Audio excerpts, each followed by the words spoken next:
Okay, I just cannot believe my good fortune in getting to introduce Richard Rothstein and have him here with us, even if it's only remotely. He's a distinguished fellow at the Economic Policy Institute and a senior fellow emeritus at the Thurgood Marshall Institute of the NAACP Legal Defense Fund. I also realized just this weekend he was one of the signers of an open letter in The Nation from the old new left to the new left, which I didn't realize that he was involved with the SDS and campus politics in the 60s. I guess I probably should have guessed. I've spent a little bit of time this morning reading some of what he's written about the SDS, which is I'd recommend anybody who's interested in that sort of thing. But The Color of Law, which we're going to talk about today, is, I think, probably maybe the most influential book about the way that communities actually develop in the real world, maybe since the Power Broker. And I think it's really hard to overstate the influence that it's had on thinking, not just among planners, but I think among a more popular audience, and making people realize the extent to which the government at all levels not only enforced, but really guaranteed the perpetuation of de jure segregation in many ways that really have been laying there in plain sight. They're not really secrets, but to assemble that information in one place and to get that point across to a mass audience has been amazingly successful. I wanted to pull rank a little bit and use my role as the introducer and chair of the Park and Planning Commission to get in the first question before he even starts. So I hope you'll give me that latitude. You don't have to address it right now, but I hope at some point in your talk you will get to what I see as a central unresolved tension, not only in your book, but also on the left generally as it relates to this subject, which is, on the one hand, a recognition that segregation, both de jure and de facto, has left us with an ongoing pattern of separation by race and class, but also at the same time a reluctance to recommend the idea that affluent white people should be integrated into predominantly less affluent communities that are where predominantly people of color. And you talk about this a little bit in the book at various points, and to be perfectly direct, I think you sort of take both sides of that debate in some ways. So I hope you could maybe talk a little bit about the idea of the extent to which not only we need things like inclusionary zoning to open up neighborhoods where there's a lot of economic opportunity, to integrate previous neighborhoods that were previously off limits to African Americans in particular, but also the idea that integration, particularly of the schools, relies on more affluent people who are white moving into neighborhoods that were previously ghettoized, which I think is a term that you embrace in your book. So with that, I'd like to turn it over to you, and really look forward to hearing what you have to say. Well, thank you very much, Casey. I will address that question, but let me just say one sentence briefly. What you're talking about is happening. It's what gentrification is all about. And we do have whites moving into previously all black and lower income neighborhoods and turning them into temporarily more diverse neighborhoods. And the question is whether gentrification can be controlled so that those neighborhoods don't then flip into really segregated, all white, middle class neighborhoods, so we can prevent the mass displacement of existing residents at the same time that the communities become diversified both by social class and by race. But I will address that more later. Let me begin by, of course, thank you for inviting me here. As you all know, there was a civil rights movement in the 20th century. It began by challenging Excuse me, Mr. Rothstein, you might need to be a little bit louder because we're having trouble hearing you. Perhaps judges that couldn't understand anything else might be able to figure out that you couldn't get a good legal education in a segregated and inferior law school. And then that precedent was used to challenge segregation in colleges and universities. And that went on, as you know, to the Brown versus Board of Education decision that prohibited legal segregation of elementary and secondary schools. And that Brown decision gave stimulus, inspiration, motivation to a burgeoning civil rights movement of activism, marches, demonstrations, civil disobedience. As you know, people. Excuse me 1 minute, Mr. Rothstein. And by the Can end, you get closer to your microphone? Much of the country came to understand that racial segregation was wrong, it was immoral, it was harmful to both African Americans and to whites, it was incompatible with self-conception of constitutional democracy. And Mr. Rothstein, can you get a little closer to your microphone so we can hear you? Are you asking me something? Yes, can you get a little closer to your microphone so we can hear you? Sure, sorry. That's okay. I'd like to start all over. Were you able to hear? Yeah. Were you able to hear? Please. That's Okay. a little better. All right. By the end of the 1960s, we had succeeded in abolishing segregation, everything from interstate transportation to public accommodation, employment, swimming pools, water fountains, you know all this history. But then the civil rights movement ended, folded up, went home, and left untouched the big segregation of all, which is that every metropolitan area in this country is residentially segregated. I've lived in many of them. I assume that some of you would have lived in more than one.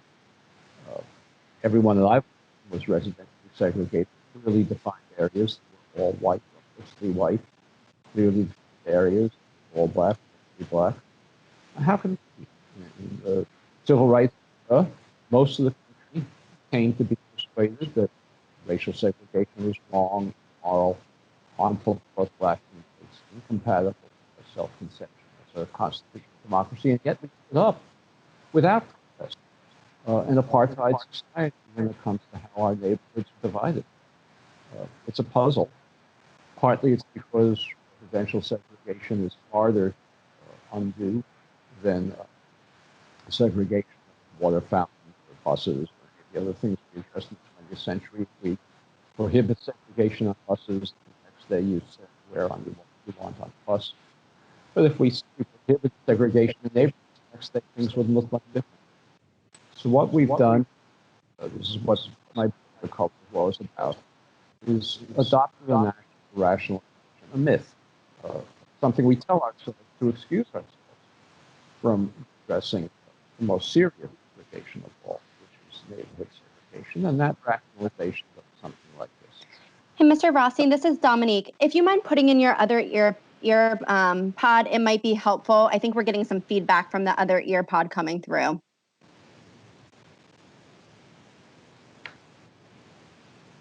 Let's see if that's a little bit better.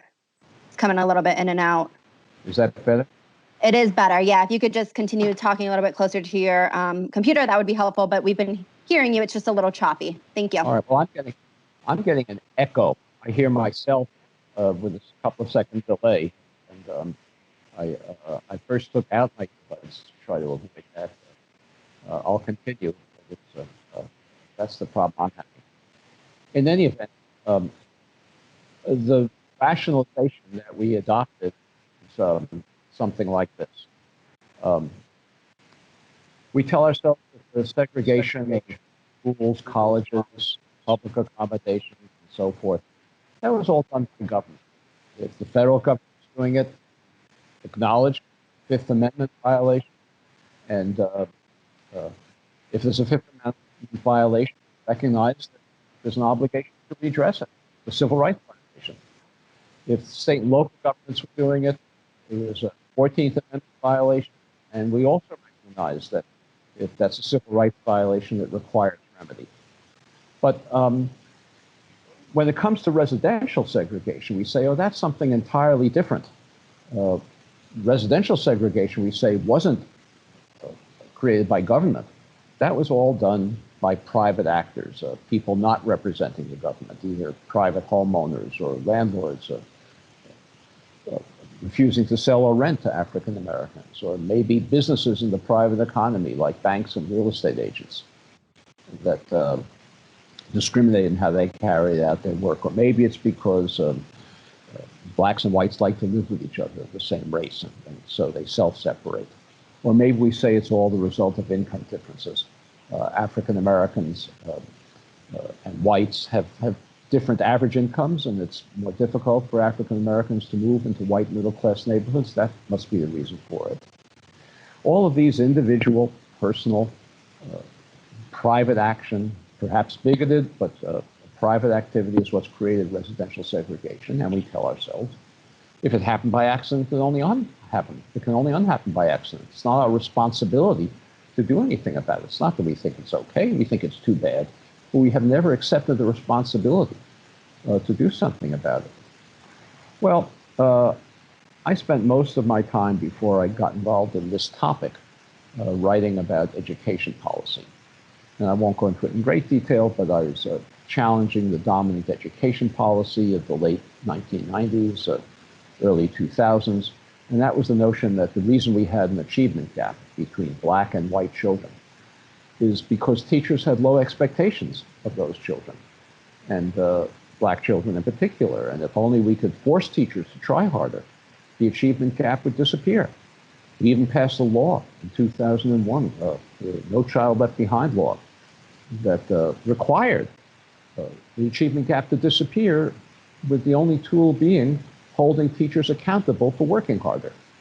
And it was a ludicrous theory in the law, but it was bipartisan, promoted by President George W. Bush, in the Senate by the most liberal Democratic Senator, Ted Kennedy, in the House by the most liberal Congressman, George Miller. I tried to explain in many of the columns I was writing and articles and books that I was writing that this theory made no sense. The reason we have an achievement gap between black and white children is because African American children, on average, many of them, come from neighborhoods where they have serious social and economic disadvantages that interfere with their achievement.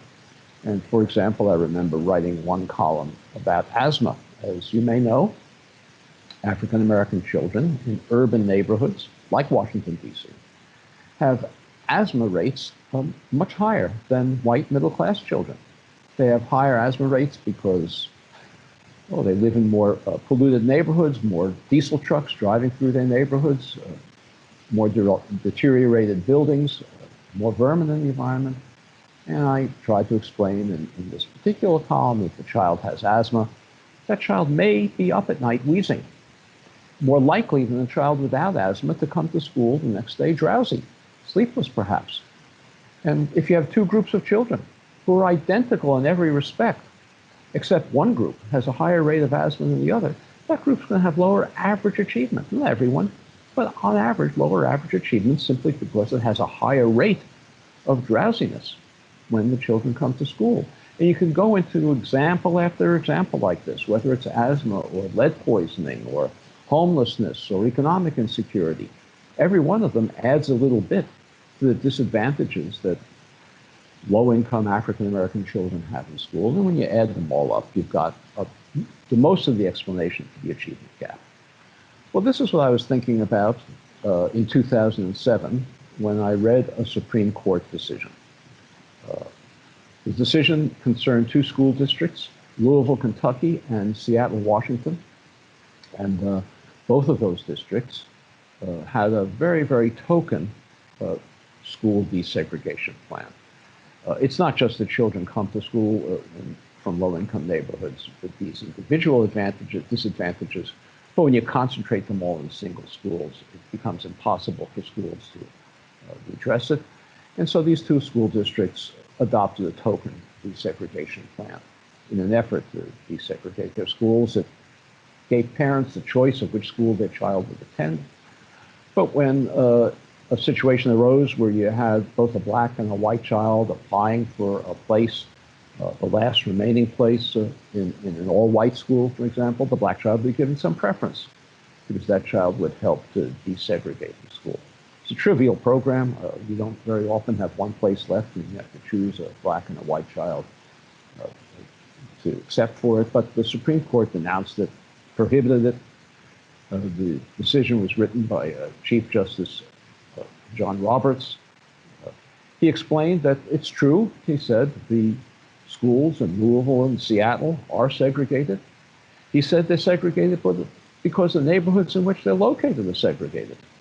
He's absolutely right. In fact, schools are more segregated today at any time than they have been in the last 50 years in this country because of neighborhood segregation. And he went on to explain that the neighborhoods in Louisville and Seattle were segregated because of the private activities that I described before, bigoted sellers or banks and real estate agents in the private economy, or income differences or self-choice. He gave a name to this collection of causes. He said this was de facto segregation, not something created by government. And he said, if you have de facto segregation, not government created, the government is prohibited from taking explicit action to redress it. Well, I read this decision, and I remembered reading a decision of some years before, a case, not a decision, a case of some years before in Louisville, Kentucky, one of the two districts that was involved in this case. In Louisville, Kentucky, there was an all-white suburb just outside the city of Louisville, the center city of Louisville, called Shively. It was a single-family home suburb, all white. There was a homeowner in that suburb who had an African-American friend renting an apartment in the center city. The African-American friend was a decorated Navy veteran, had a wife and a child. Both of them, the whole family, wanted to move to a single-family home in the suburbs, but nobody would sell them one.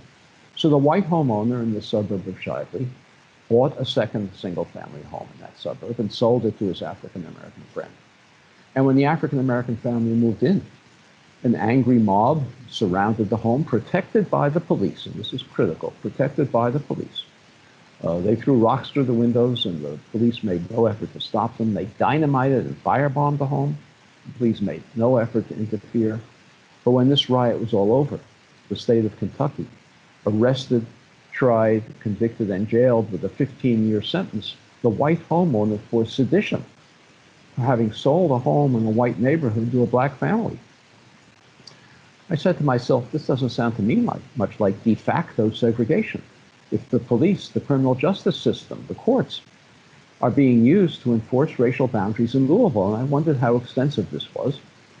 And as I looked into it further, I found that there were thousands of examples, and I'm not exaggerating, everywhere in the country, in New York, in Chicago, in Detroit, in Cleveland, in Pittsburgh, in Los Angeles, in San Francisco, in Washington, where police protected violence prevented African Americans from remaining in homes that they had legitimately purchased or rented in white neighborhoods.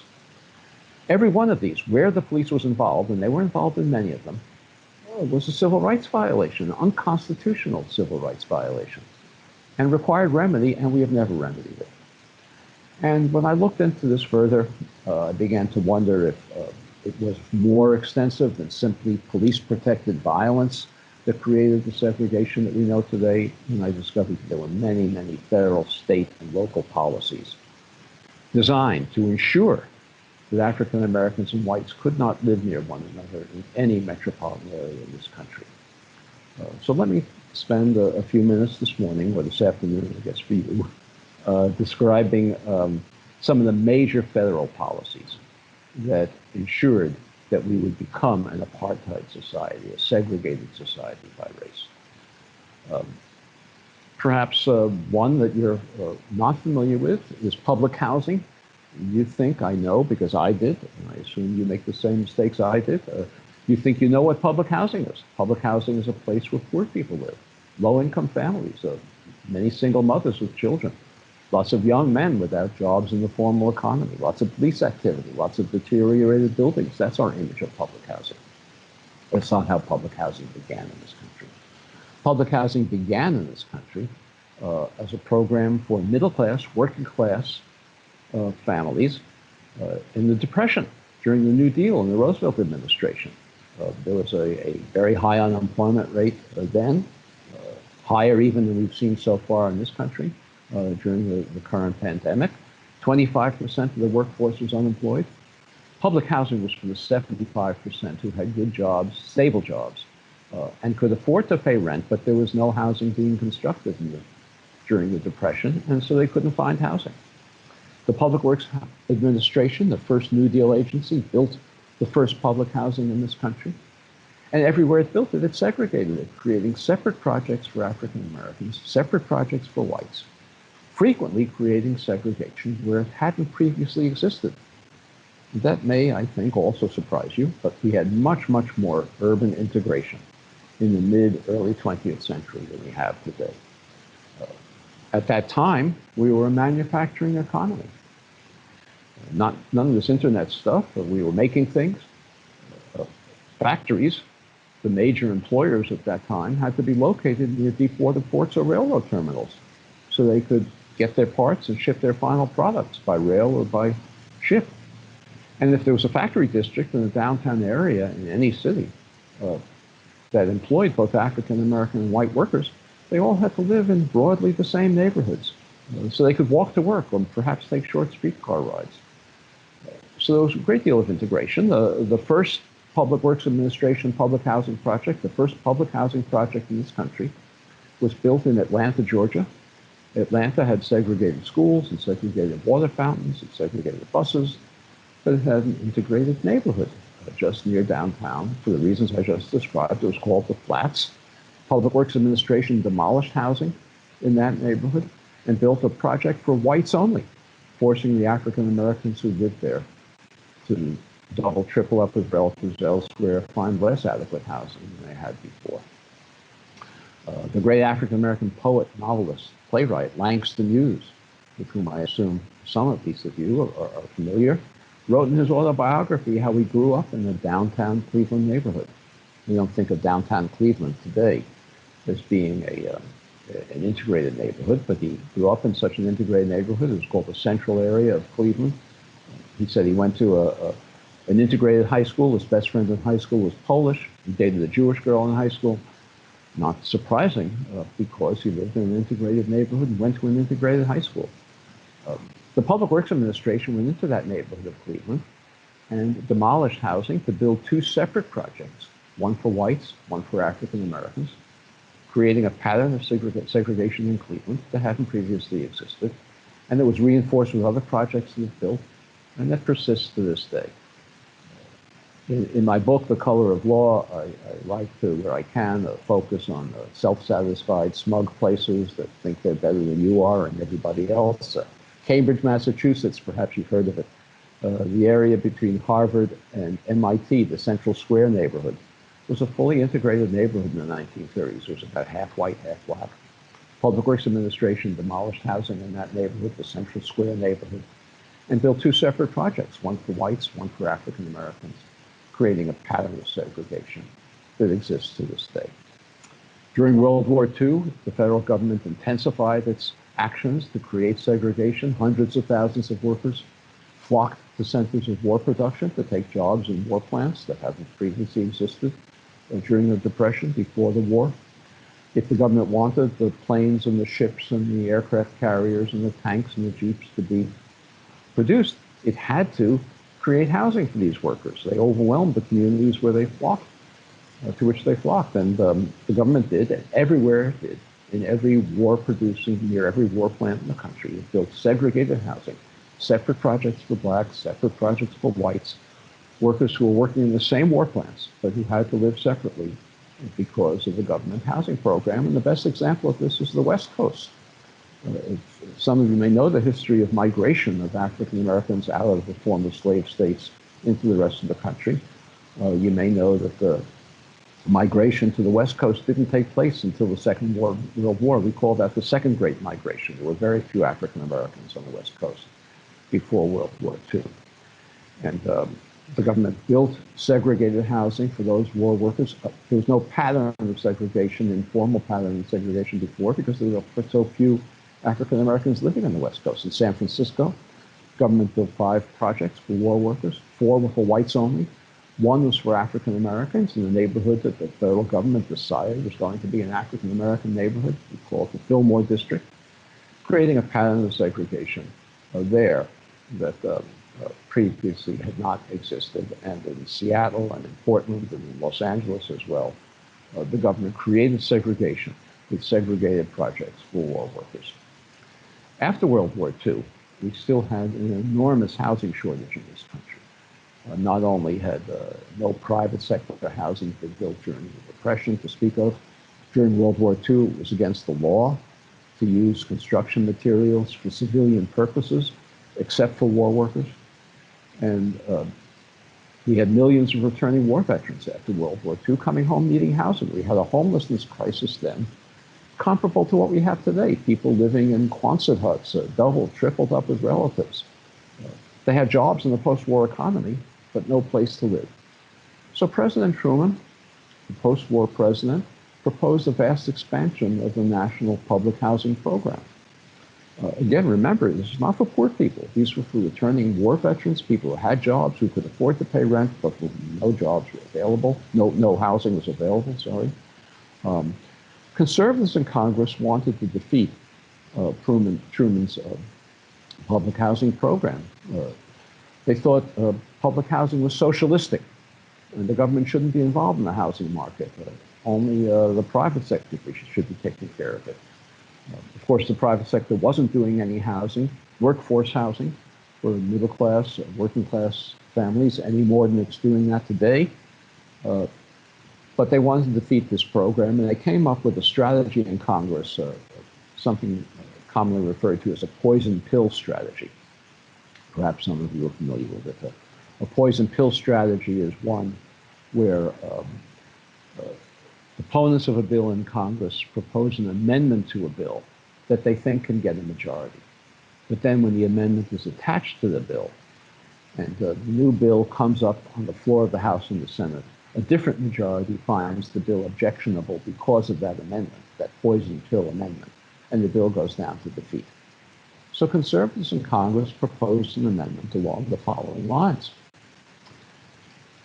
They said, from now on, public housing has to be non-discriminatory. No more desegregation in public housing. They planned to vote for this amendment, of course, cynically, because they didn't want public housing at all. They assumed that Northern liberals would join them in voting for the amendment. That would ensure a majority to attach the amendment to the bill. And then when the full bill came up on the floor of the House and Senate, requiring non-discrimination in public housing on a racial basis, the conservatives would flip and vote against that bill. They would be joined by the Southern Democrats, who would vote against non-segregated public housing, even though they supported segregated public housing, and the bill would go down to defeat. No public housing would be built. So Northern liberals had to decide, what were they going to do? Were they going to support the integration amendment and ensure that no housing would be built to address this terrible housing crisis that we faced? Or would they oppose the integration amendment against their principles in order to ensure that housing would be built to address the terrible housing crisis, the homelessness crisis we were facing? I'm not minimizing the difficulty of the choice. It's a very difficult choice they faced. I'm going into it in some detail because it's exactly the choice that we face today when we deal with affordable housing. Exactly the same choice. But they decided to oppose the non-discrimination amendment. The leading liberal in the Senate at that time was a senator from Illinois, Paul Douglas. He made a speech to his Senate colleagues along the following lines. Senator Douglas said, I want to say to my Negro friends that you'll be better off if the integration amendment is defeated and you get the housing that you need than you will be if the non-discrimination amendment is passed and you get no housing at all. Well, he persuaded his liberal colleagues to vote against the non-discrimination amendment. The amendment was defeated. The full housing bill was passed. We got the vast expansion of public housing that we know today in this country. The federal government used that vote in Congress as its justification for continuing to segregate all federal housing programs, not just public housing, for the next 13 years. I'm not so sure that Senator Douglas was right, that we were better off, even though it was a terrible price that would have been paid if housing wasn't constructed for the homeless.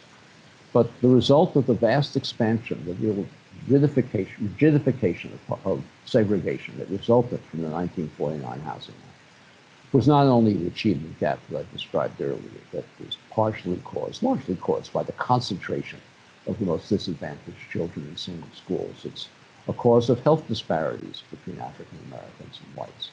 So many African Americans live in less healthy, more polluted neighborhoods, have higher rates of cardiovascular disease, shorter life expectancies, and are suffering more in the coronavirus pandemic as a result. It's a cause of mass incarceration that I think you're all familiar with. We wouldn't be so disproportionately incarcerating young African American men if they weren't so concentrated in single neighborhoods without access to jobs or transportation to get to good jobs, attracting the attention of the police, getting into those confrontations. It's also the cause of something else that I think is very dangerous and frightening, and perhaps you do as well, and that's the terrible political polarization that we have in this country today. It's not entirely racial, but it largely tracks racial lines. How can we ever expect to preserve the common national identity that's necessary to defend this democracy if so many African Americans and whites live so far from each other that they have no ability to empathize with each other or understand each other's life experiences? So these are all the consequences of the segregation decisions that we made, of the choice that Senator Douglas and his liberal colleagues made in 1949. And as I say, we're still making it today. We have affordable housing programs, as you know. The biggest one is the low-income housing tax credit. It subsidizes developers to build projects that are affordable to the lowest income families, and we disproportionately place them in existing low-income segregated neighborhoods, reinforcing their segregation for exactly the same reasons that Douglas recognized. It's easier to build them there. We don't face a lot of community opposition if we build low-income housing in low-income neighborhoods. Land is cheaper frequently. It's easy to rent apartments there because low-income families walk by and can see a rent sign in the window.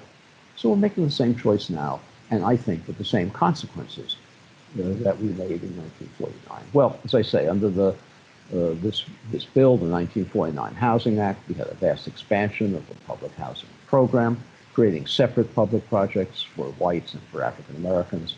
Perhaps the most iconic of them, some of you may remember it, the Pruitt-Igoe projects in St. Louis. It was actually two projects. Pruitt was for African Americans. Igoe was for whites. And very soon thereafter, in St. Louis and everywhere in the country, development occurred that was surprising to housing experts, to policy experts. The Igoe project, the project for whites, developed large numbers of vacancies. The Pruitt project, the project for African Americans, had long waiting lists, and this happened all over the country. Pretty soon, even the most bigoted public housing officials couldn't justify a situation where some of their projects were half empty and the others had long waiting lists. So soon all projects were opened up to African Americans. Public housing became a predominantly African American institution. At about the same time, industry left the cities. They no longer needed to be located, factories no longer needed to be located near deep-water ports or railroad terminals.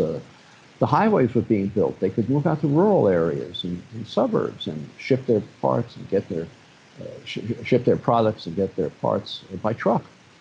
And so the good jobs that African Americans had prior to this period in downtown areas disappeared.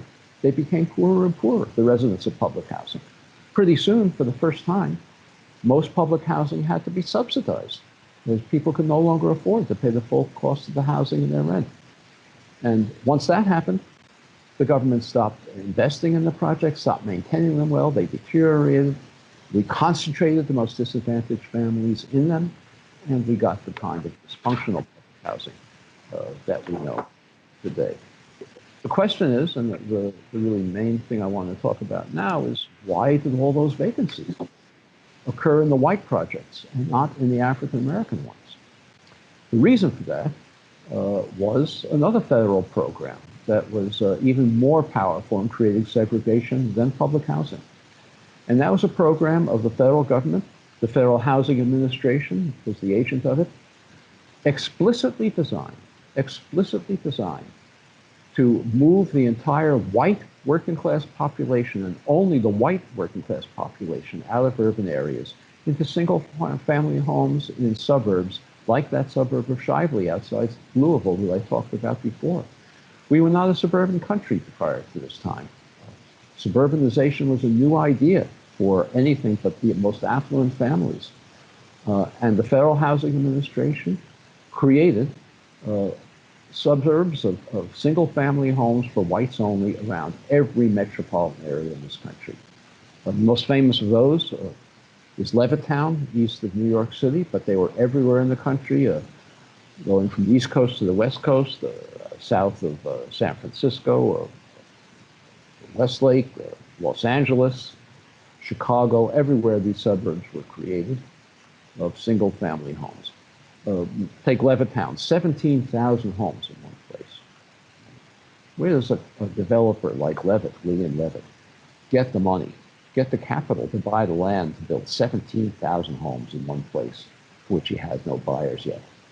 He couldn't get it. There's no place he could get it. No place any of these other developers could get the funds to build these suburbs. No bank would be crazy enough to lend them the money to build thousands of homes, for which they had no buyers. The banks didn't think anybody would want to move to the suburbs in the first place. It was a new idea.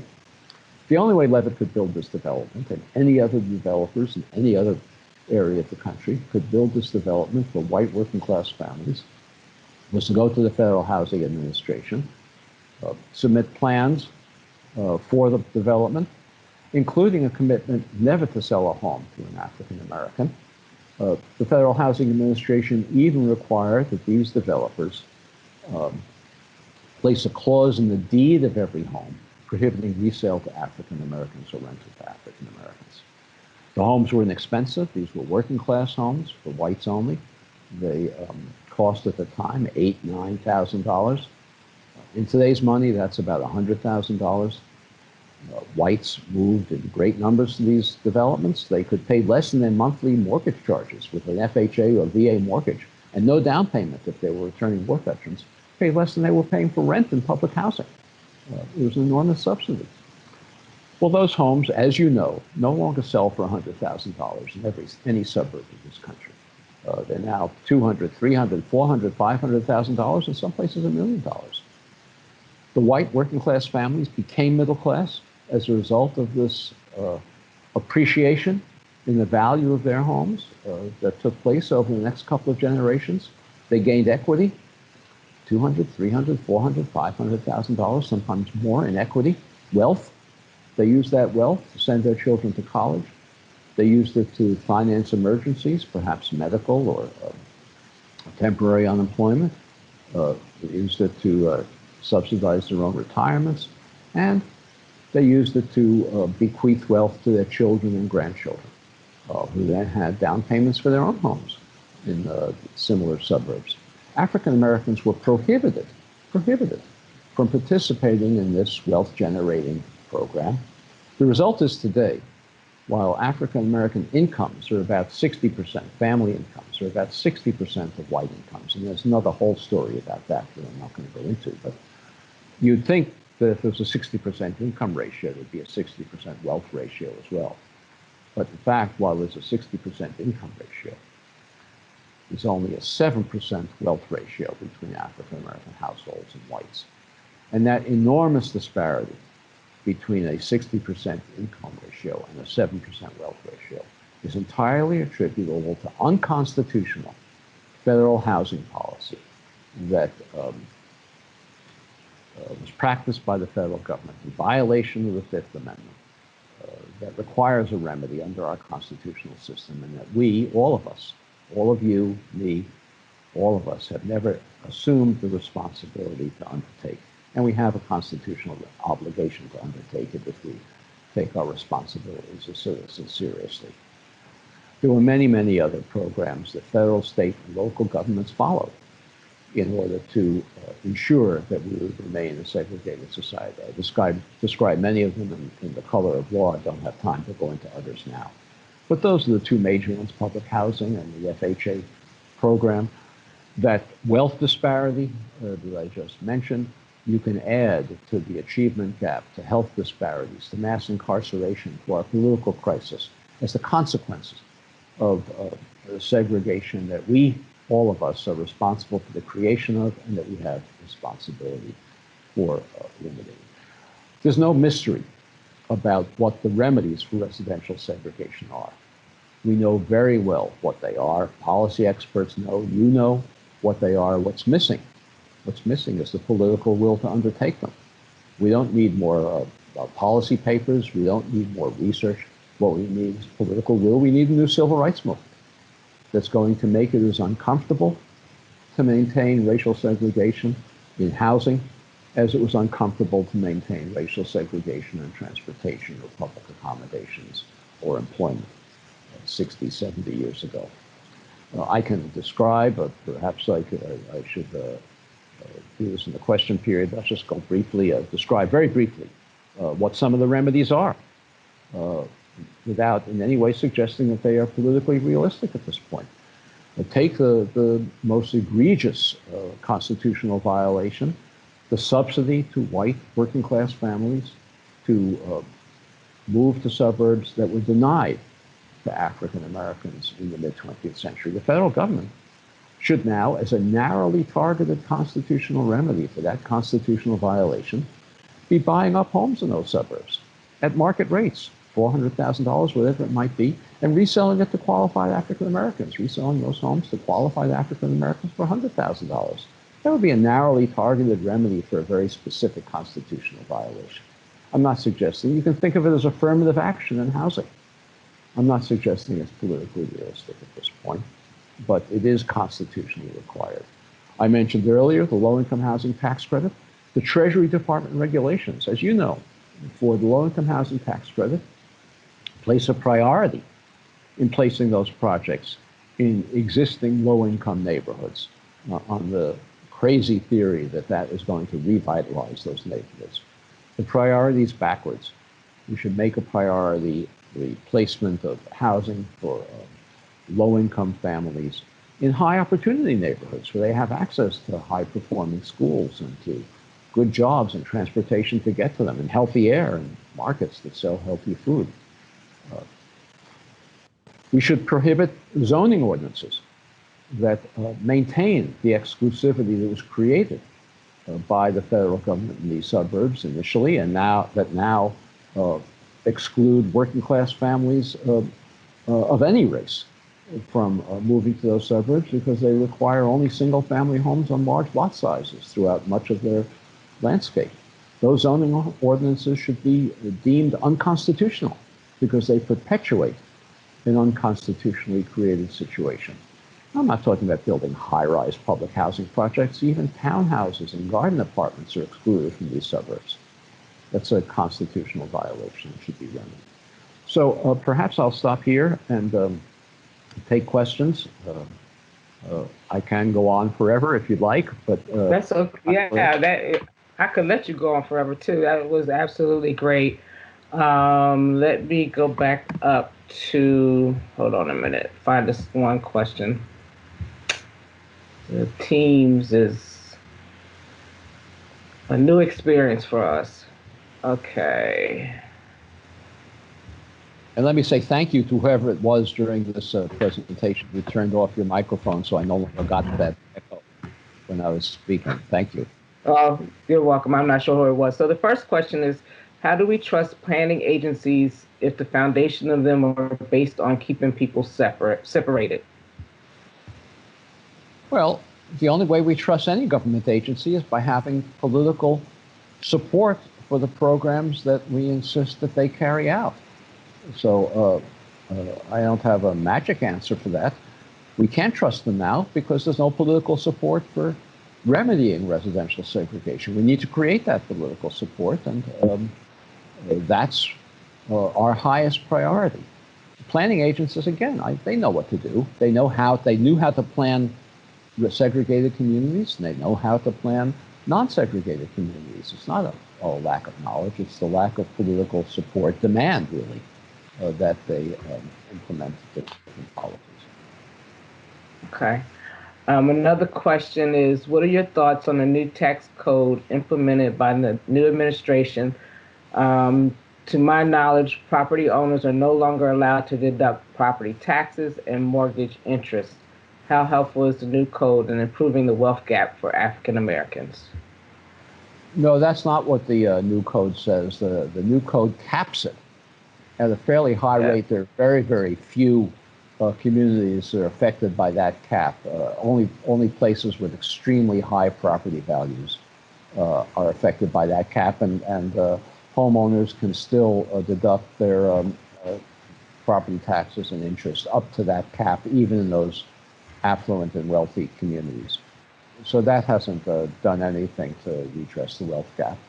The only way to redress there are two ways to redress the wealth gap, and we should not ignore the second way I'm going to mention. One, of course, is to ensure that African Americans have the right to purchase homes in appreciating neighborhoods. Mm-hmm. Giving home ownership rights in neighborhoods that aren't appreciating in value is not going to gain them any wealth. And that's to the extent that we have African American home ownership today, and it's at a much lower rate than it is for whites. It's mostly in neighborhoods which aren't appreciating at the same rate as white neighborhoods. But that's one way. If African Americans can be subsidized to purchase homes and permitted by zoning laws to purchase homes in appreciating neighborhoods, that's one way to address the wealth gap. But as I said before, you would expect people with similar incomes to have similar wealth because they can save from their incomes. And another way to address the wealth gap, and it has nothing to do with a housing policy, is to address the enormous income inequality that has recently arisen in this country. Much, much greater than we had before. And raising the minimum wage, empowering unions to organize again, these are all wealth-generating policies, because if people have higher incomes that are higher enough that they don't have to spend their entire incomes on rent and on food, they can save, and that will generate wealth as well. So we should not ignore labor market institutions as a vehicle for addressing the wealth gap and think it's only through housing. Okay. Next question is implicit versus explicit public policy, page 180. When it comes to taking more aggressive actions on exclusionary versus inclusionary zoning policy, would you think calling out racism or indicators of racial bias is imperative, given the current conversation nationwide about racial equity? What are some recent examples of effective policies that we as planners should be keenly aware of, good or bad results? Well, there are many small programs that have been implemented around the country. As you know, in my book, I even cite Montgomery County's inclusionary zoning ordinance. That is a small step in the right direction. Let me say this, that I don't regard non-segregated neighborhoods as neighborhoods where affluent families exist in separate buildings or separate units from the lowest income families. As you know, and I think this is important to keep in mind, segregation affects not only the lowest income African American families, but middle income and working class African American families as well.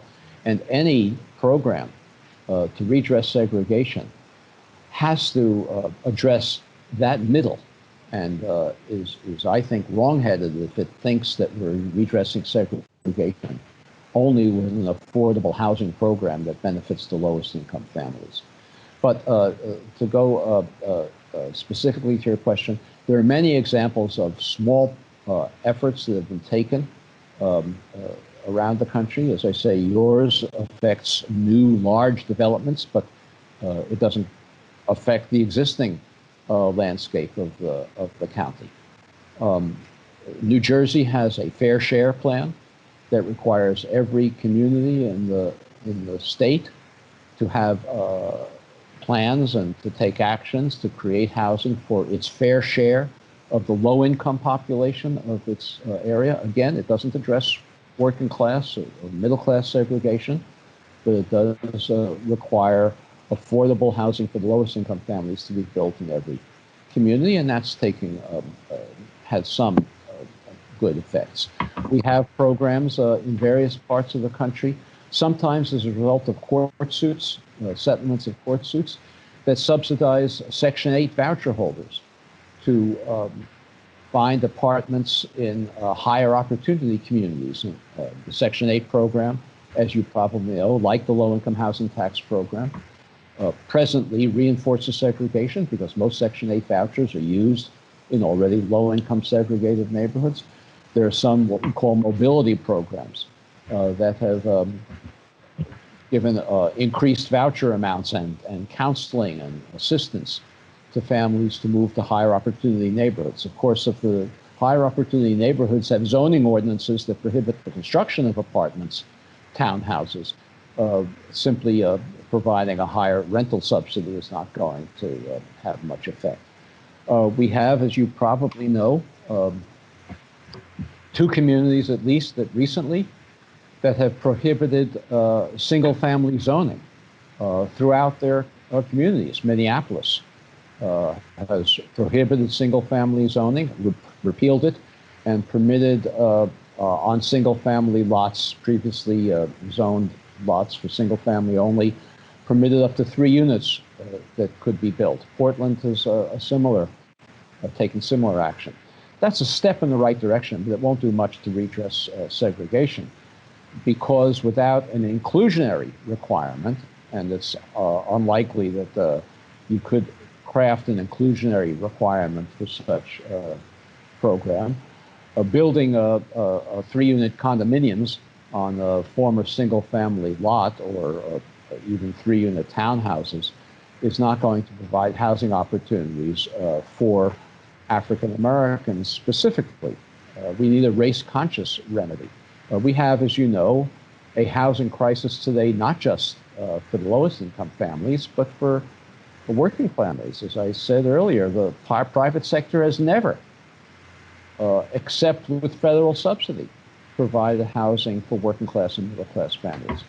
So simply abolishing single family zoning is a step in the right direction, but it itself will not address this. So we have communities that have rent control programs. Let me say a few words about the question that was asked at the very, very beginning. I said we could control gentrification so that it created healthy communities, communities that were mixed income and mixed race. Well, what would the policies be? One would be rent control. Another would be limits on condominium conversions. Another key one would be property tax freezes for existing homeowners, because today in gentrifying communities around the country, there are many African American homeowners in those communities, segregated communities, who bought homes when they were selling for $30,000, $40,000, $50,000, who now have paid off their homes, but now have properties that are appraised at $300,000, $400,000, $500,000, and they can no longer pay the property taxes on them and are forced to move. You should be freezing property taxes in all communities in this country for existing homeowners, and then returning the lost property taxes from those freezes to the schools and other public agencies at the point of sale. So when families do sell their homes, the lost property taxes can be deducted from their capital gain. But in the meantime, they can remain in their homes. And we should have inclusionary zoning ordinances that require not only affordable housing for the lowest income families, but mixed income housing as well. Those kinds of policies would take advantage of the desire, of the increasing desire of affluent white families to move back into cities in gentrifying neighborhoods without displacing a large share of the existing low-income population. So there are examples around the country of those policies, but they're very token at this point. And without a new civil rights movement, we're not going to make the progress that we need. Okay. I'm going to ask Tanya Stern, who is our deputy director, to jump in and ask her question. Tanya, can you just unmute yourself and ask your question directly, please? Sure. Thank you so much. It's been really great to read your book. I've had it for a while, but it was good to actually dig into it. So my specific question relates to, in your remedies section, something that I didn't see were some issues that you discussed earlier in your book. And I shall turn on my camera so you can see me as well. So why didn't you include stronger federal government oversight over federally regulated mortgage lenders to prevent them from discriminatory mortgage lending? You had a whole section that talked about that, as well as another remedy being stronger state oversight over real estate agents to ensure that they don't steer African Americans away from majority white or integrated neighborhoods. Okay, thank you for that question. You know, this was a book of history. I felt I had to throw in a few pages about remedies because people would begin to ask. But I am now working on a sequel, which is, that book was about how segregation was created. The one I'm working on is what we do about it. And I will devote extensive attention to the two issues that you just raised. Clearly, every real estate agent, every broker is regulated very heavily. Real estate is one of the most heavily regulated industries in the country. Real estate agents can lose their licenses for all sorts of, not just real estate violations. They can lose their licenses if they fall behind on their alimony payments. We need a rigorous enforcement of real estate practices, a prohibition on real estate steering, not just from HUD, but also from state licensing agencies who are not afraid to lift licenses of real estate agents who steer African Americans away from white neighborhoods. You may be familiar with a terrific investigative report that Long Island Newsday did last fall, demonstrating that there was extensive steering going on still in Long Island. That wasn't a surprise. We've had many studies that show steering. What was unusual about the Long Island Newsday story is that it named names. And those real estate agents should have sanctions from state real estate agencies. I have been not so far successfully, but I hope you will add your voices to this. I have urged the National Association of Realtors, which was a major contributor to the creation of segregation. That, as I mentioned in the book, they had in the 20th century a code of ethics that prohibited real estate agents from selling homes in white neighborhoods to African Americans. I've been urging them to work with the National Fair Housing Alliance to create a new nonprofit independent organization that would do testing like Long Island Newsday did, audit testing throughout the country, and that would be contracted by local real estate associations to conduct this testing, and would be authorized to identify violators and lead to sanctions for those violators. If it was a nonprofit agency that was jointly funded both by NAR and by civil rights groups, this could be a step in that right direction. And the same thing is true of the federal. We need much more regulation from the federal government of mortgage lenders. If the federal government had been doing its job in the build up to the 2008 crisis, we would not have had subprime lending targeted at African American and Hispanic families.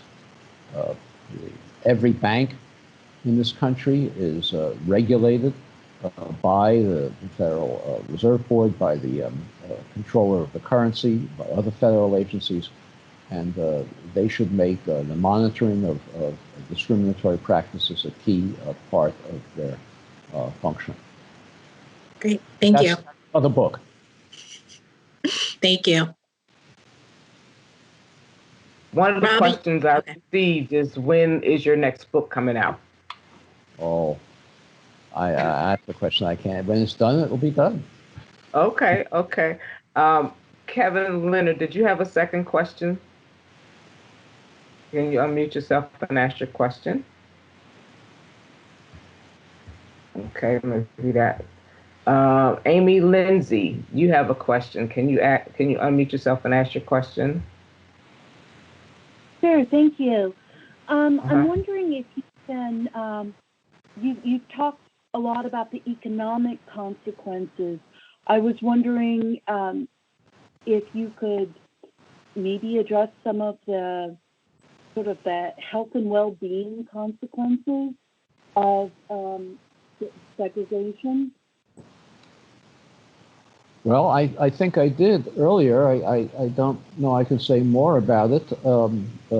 African Americans have lower shorter life expectancies, greater rates of cardiovascular disease because they live concentrated, many of them live concentrated in low-income segregated neighborhoods. They're less healthy, less access to healthy food, more pollution, and that's a health consequence of segregation. And that's not the only cause of these health disparities, but segregation is a big cause of the health disparities. I think, as I said earlier, that we have to attribute a part of the very, very frightening, dangerous political polarization that we have in this country to racial segregation, because so many African Americans and whites live so far from each other that they have no ability to empathize with each other. The segregation, of course, and let me say this, I am not suggesting that government was the only cause of segregation. Certainly all of the private bigotry and the discriminatory actions we just mentioned, the private economy existed, but without government policy, it could not have been implemented. If, for example, the Federal Housing Administration had said to William Levitt, we'll only guarantee your bank loans if you sell on a non-discriminatory basis, even though Levitt was a bigot, Levittown and all these other suburbs would have been integrated developments. There were many returning African American war veterans who could have afforded at that time to move into them. So I would add the political polarization that exists to the consequences of the segregation that we have. Let me say one other thing.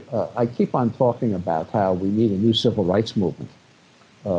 I am in touch with people who are trying to organize such a new civil rights movement, specifically to redress segregation in housing. And if any of you who are listening would like to be put on the mailing list to be informed when they're ready to launch such an effort in your community, you should send me an email and let me know. My email address is easily available on the web. If you just look me up at the Economic Policy Institute, the end of my biography has my email address. And if you contact me, I'll put you on a list. I won't bother you until they are ready to make a launch, but I'll put you on a list to be notified. That's fantastic. I'm sure several of us would like to participate in that. One question is, the author familiar with the two books, The Color of Money and The Color of Compromise? And I guess they want your thoughts on those books. I know you talked about one of these books, and I think you talked about The Color of Money, but go ahead. Yes, I am familiar with Mercy Baradan's book, The Color of Money. What I can say about it, the theme of the book is that that banks in particular, that have typically taken loans from African American families in low-income neighborhoods, have taken deposits, rather, have made loans outside those neighborhoods, and therefore have been an agent of segregation and trying to increase black capitalism is not going to do much to redress segregation if the beneficiaries of that capitalism are not just the banks themselves, but people living outside segregated neighborhoods. I'm not familiar with the other one. You say it's called The Color of Compromise? Yes. I'm not familiar with it. Tell me about it. I don't know that one either. Kevin, are you on? The person that asked is not able to unmute, I don't think. So I'm gonna go to the next question. Molly, can you unmute yourself and ask one of your questions? I asked two of your questions. You can ask the third one. Hello. Yeah, sure. Can you hear me okay? I can. Okay, great. Let me go to the email I sent Robin real quick. I'm sorry I wasn't prepared, but I have enjoyed this conversation so far. I want to first thank you for the opportunity to speak with you. The only reason why I'm not unmuting myself or my camera is because I need to do my hair. I don't have that problem. I did mine earlier. One of 3 weeks. I've washed it and it's now going through a hydration process. So could you elaborate on your thoughts of LIHTC? I know that you were talking about it in the book about, how it's not done enough in the low income neighborhoods. Montgomery County is a place that doesn't always qualify for LIHTC. So like you said before, we've tried to capture it in our larger developments. But, as a result of, doing more LIHTC in the neighborhoods that are affluent, you end up having white flight. So I guess my question is more about, the aftermath of making a good decision or trying to attempt to resolve segregation or segregated communities, and then having something else occur as a mechanism to counter that action. So we run into this all the time. We think we're making the right decision. We implement a policy, and then it has a back, it comes back to us in a different format. So I guess it's more or less about those. Could you speak a little bit more about white flight as a result of doing LIHTC in the affluent neighborhoods? Well, first of all, as I've indicated, I am opposed. I think it's wrong. It doesn't matter if I'm opposed. I think it's wrong to create a different form of segregation by creating all low-income projects in any neighborhood, whether they are white or black or high-income or low-income neighborhoods. We should be building mixed-income housing everywhere, and there should be I think it's wrong to have a LIHTC project which is exclusively for low-income families.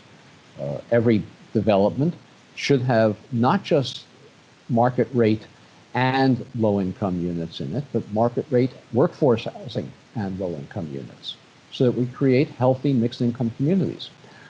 I can't give you anything but,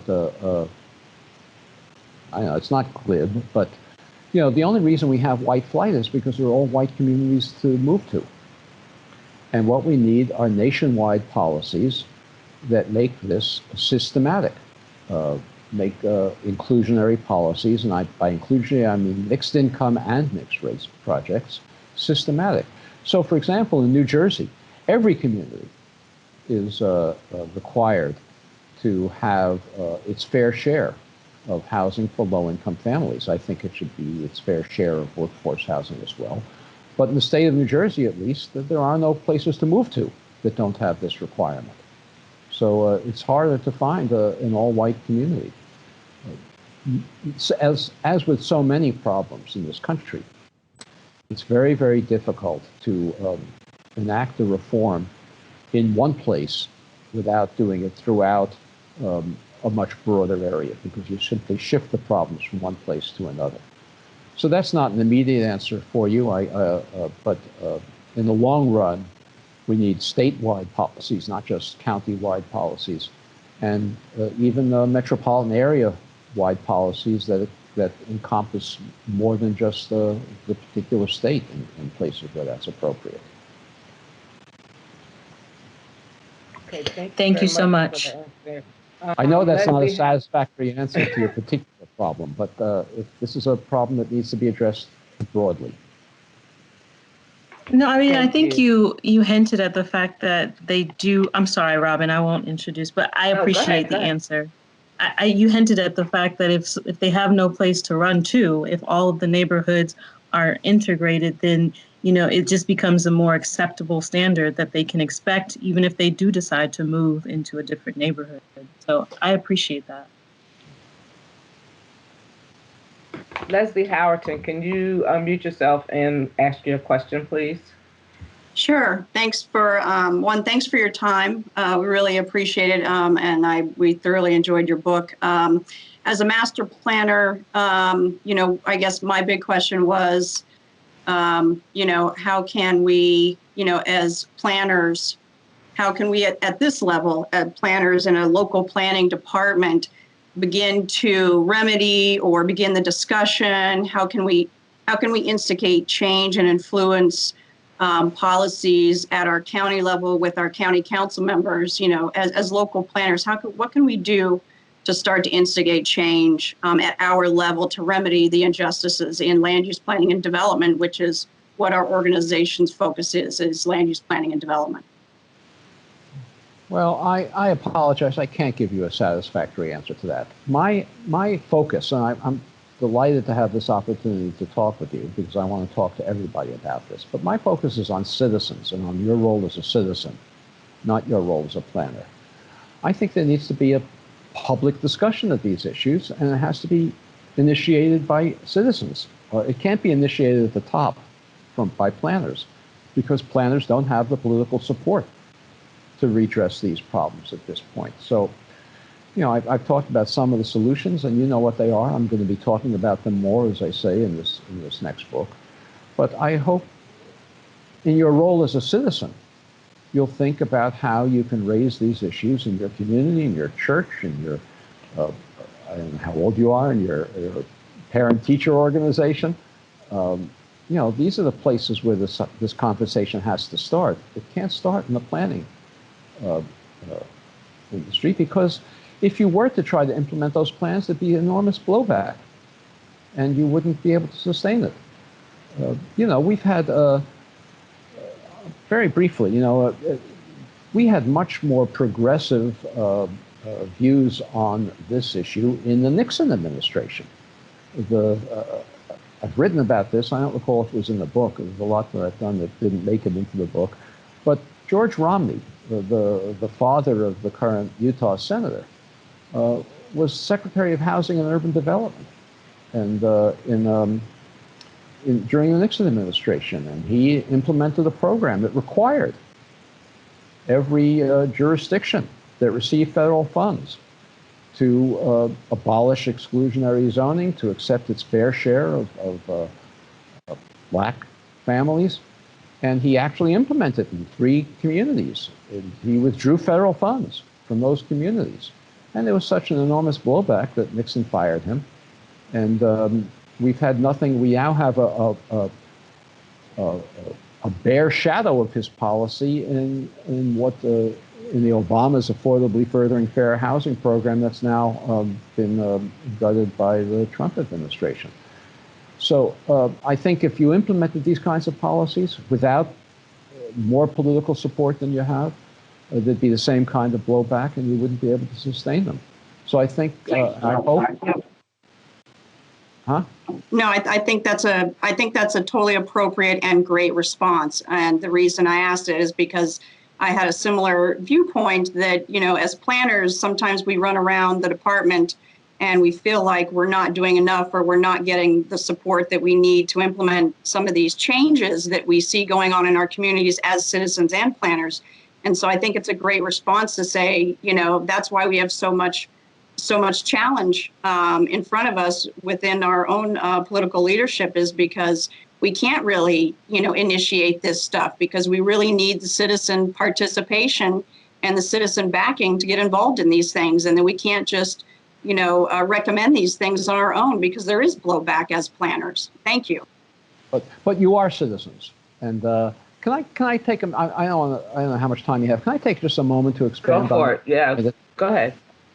Before the shutdown, I've been traveling all over the country talking about this. And before the shutdown occurred, I was in Kansas City, and I spoke to a convention of planners and public officials. It was about 300 people.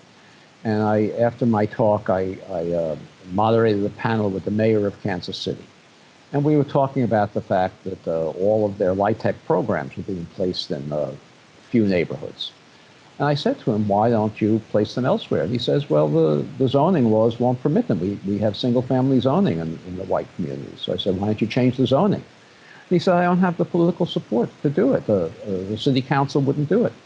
So I said, how many city council votes do you have that would support this? And he said 4, maybe 5. I asked him out of how many. He said, we have 13 city council members. So I said, so you need 2 more if you got that 5th one. And he said, yeah. So I said, well, tell me, think about it for a minute. Of the remaining 8 council districts, which are the 2 that are most likely to be amenable to pressure? Maybe they wouldn't go along, but if you had to pick 2, which 2 of these white council people would you pick? And he thought for a minute, and he said, well, maybe Council District 4 and District 6.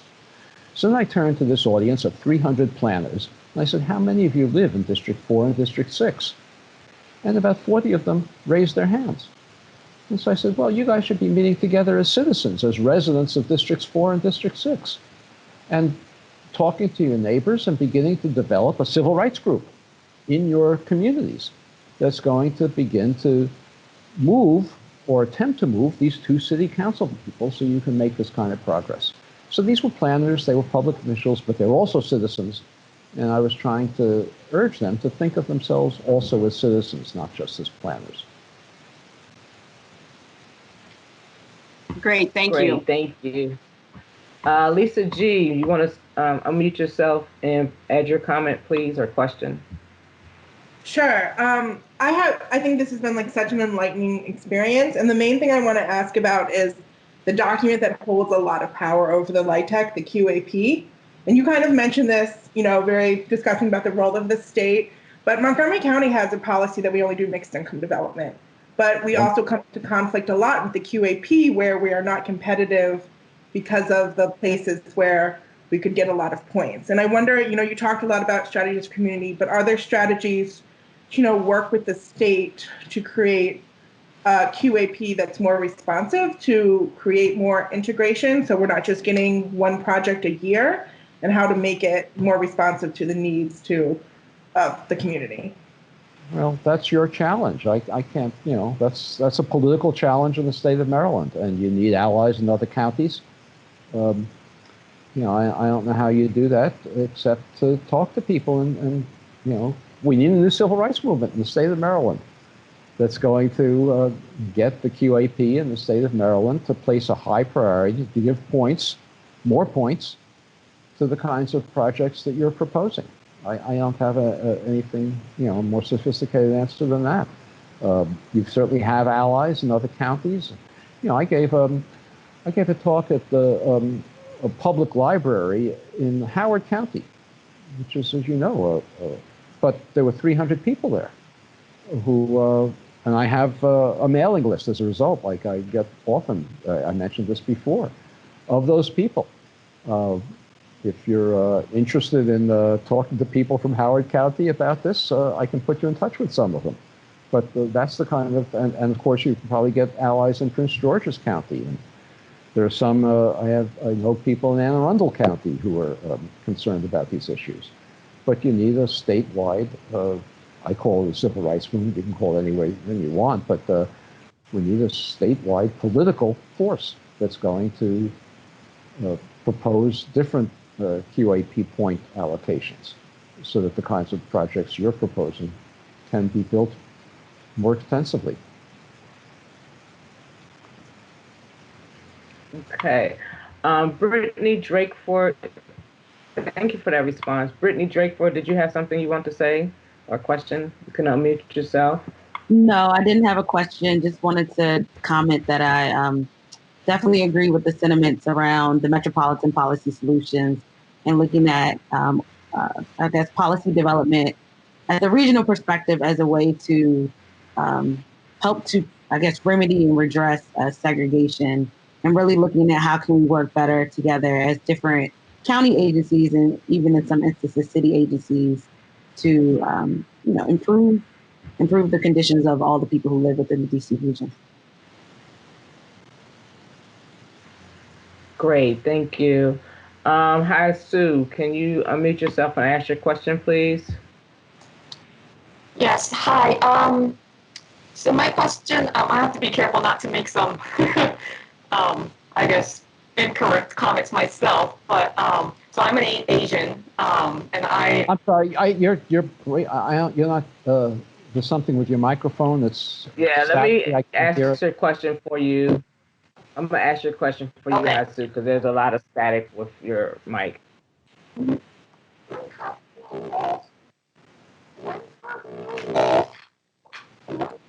sorry, I was muted. Yeah, I was muted, sorry.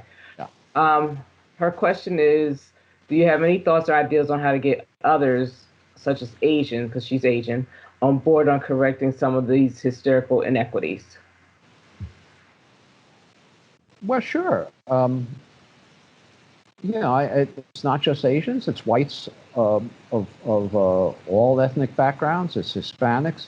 The reason I focus on African Americans is because the constitutional violations that I described in the 20th century were directed almost entirely against African Americans. There was, in your community and elsewhere in the country, there were very few other non-white minorities at that time living. We've now had an in-migration of others. So if we adopt policies to redress segregation, although they are constitutionally required because of the history of segregation of African Americans, people of all races and ethnicities will benefit from them.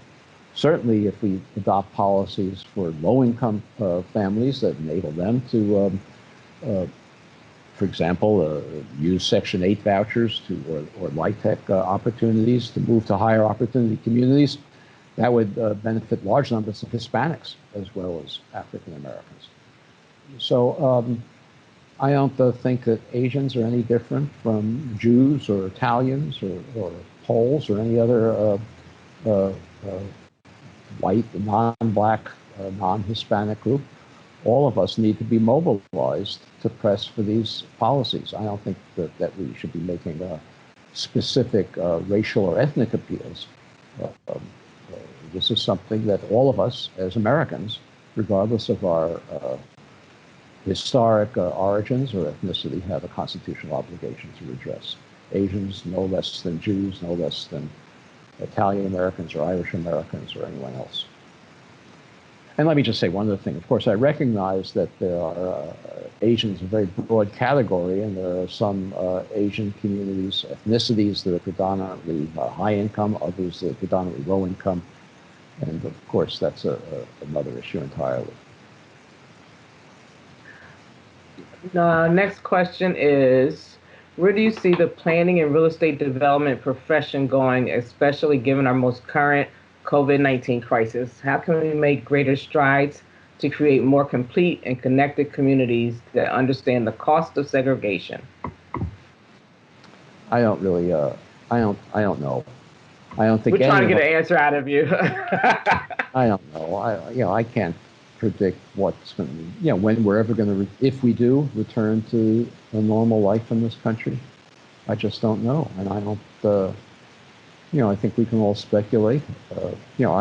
I've had, all the lecturing I'm doing about this has been canceled through September. I still have a big schedule starting in September again, but I have no idea if that will be realistic, if non-essential travel will be permitted at that time, or if conferences will again be scheduled. I just don't know, and I don't think any of us knows at this point. Okay, I think that was, let me scroll through here real quick to see if I have anything else. I do see that The Color of Promise is a book on religion and race, in case you want to check that one out. My question is, oh, I have another question. Melissa, do you want to ask your own question? You can unmute yourself and ask it.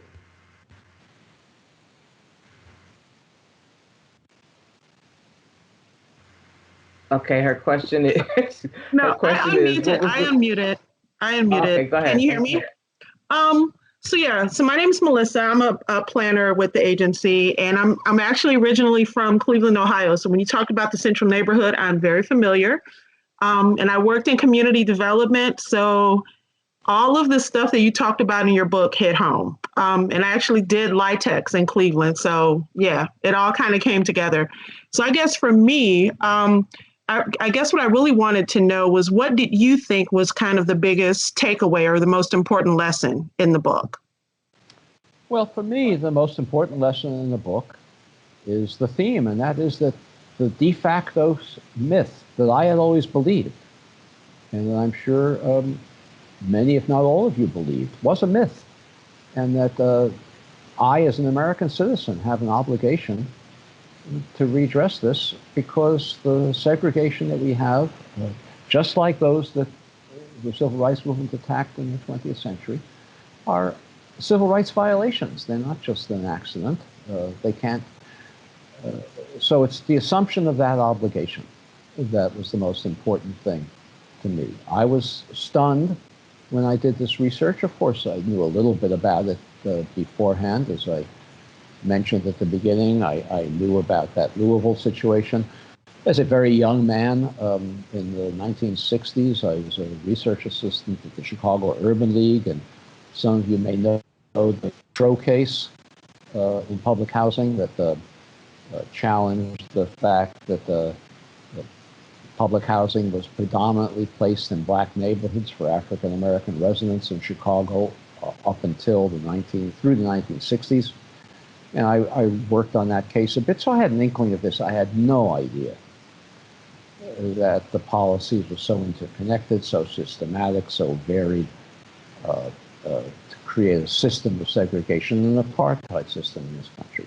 So being stunned by realizing this, and then recognizing that there's a constitutional obligation to remedy it, those are the big things that impacted me on this book. And let me say, as you know, the subtitle of the book is A Forgotten History of How Our Government Segregated America. It was never hidden. This was all done out in the open. All done out in the open.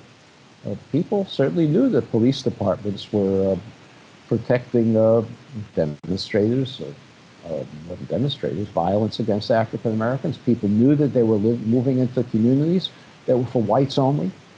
When people were directed into public housing projects that were either for whites or for blacks, they knew that they were being directed to those. So there was nothing hidden about this. And it's been written about by many scholars before, not for the last 25 years, which is why I decided finally to write this book, and not for a popular audience. But this was well known, not a hidden history. And I had forgotten it, or never knew it. I should have known it. And so learning it was stunning to me, and understanding its implications for our constitutional obligation as citizens was something that struck me very forcefully.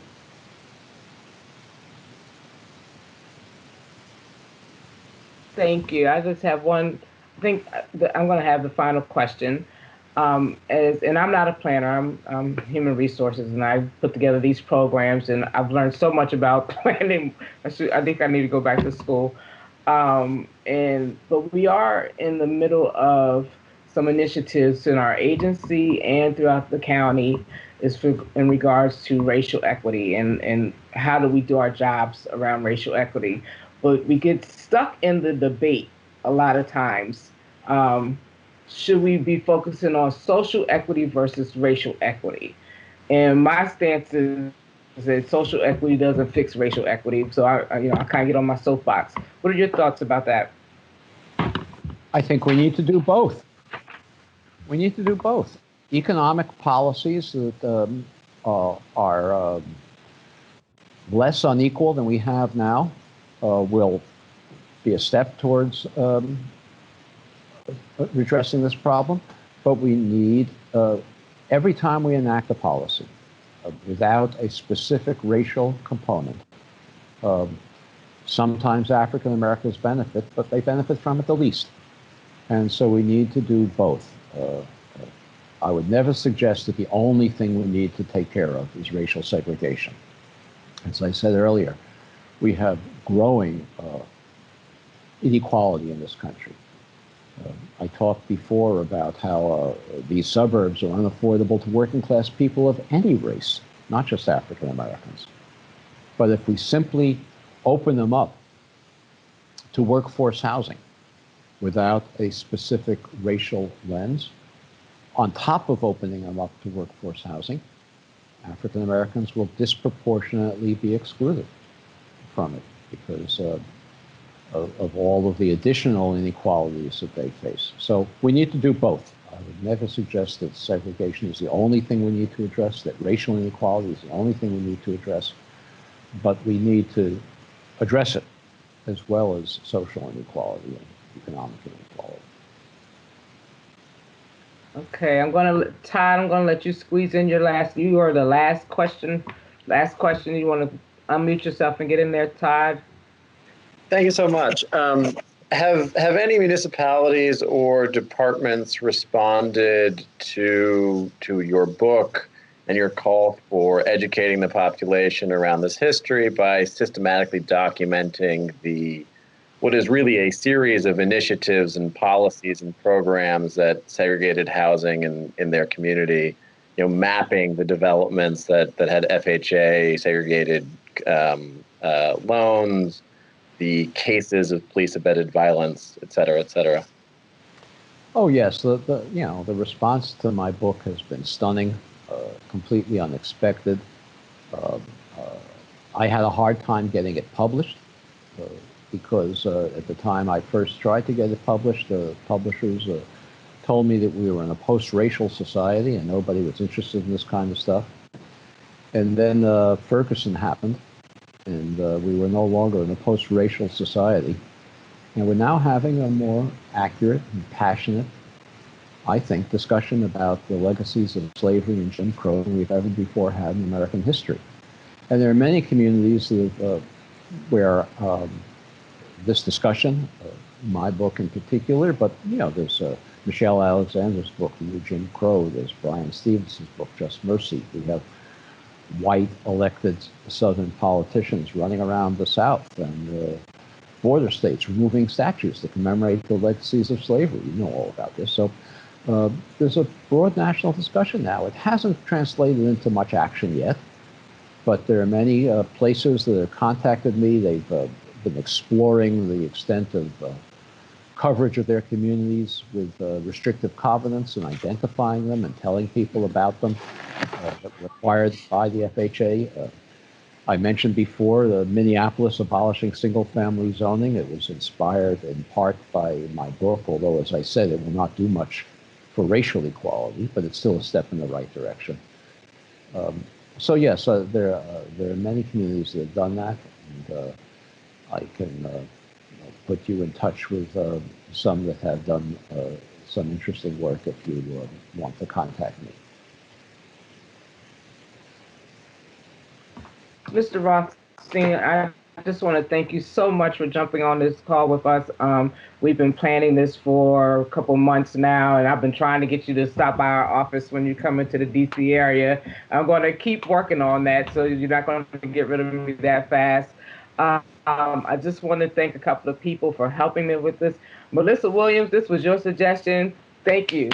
As they do in my church for the deaf people, if you can't see me, if you can't hear me, thank you very much. It was an absolute perfect suggestion. I want to thank Dominique and the IT team. You guys have helped us out through all the technical challenges. I really appreciate all of that. I just want to thank those of you who showed up. This was great. I mean, it was very, very informative. I got a lot of messages, people saying this was informative. I learned so much. I have to admit, I had a hard time reading the book. I had to stop a couple of times because it was very emotional to listen to how folks have been treated and are still being treated. It was not that I didn't know, but it was definitely some of the policies I just didn't know existed. I had, my favorites had their own experience with racism, so I have my way of seeing things. But your book was very well put together. Thank you very much for joining us. I loved it. Those of you who purchased the book or have the book, I have book plates to put in your book with Mr. Rothstein's signature. So whenever we get back to the office, I'll give you one. I don't know where that's going to be. But thank you so much again, and I will be in touch. And guys, have a good rest. Thank you. Thank you. Thank you. Thanks a lot. Thank you. Thank you. Thank you so much. Thanks. Thank you.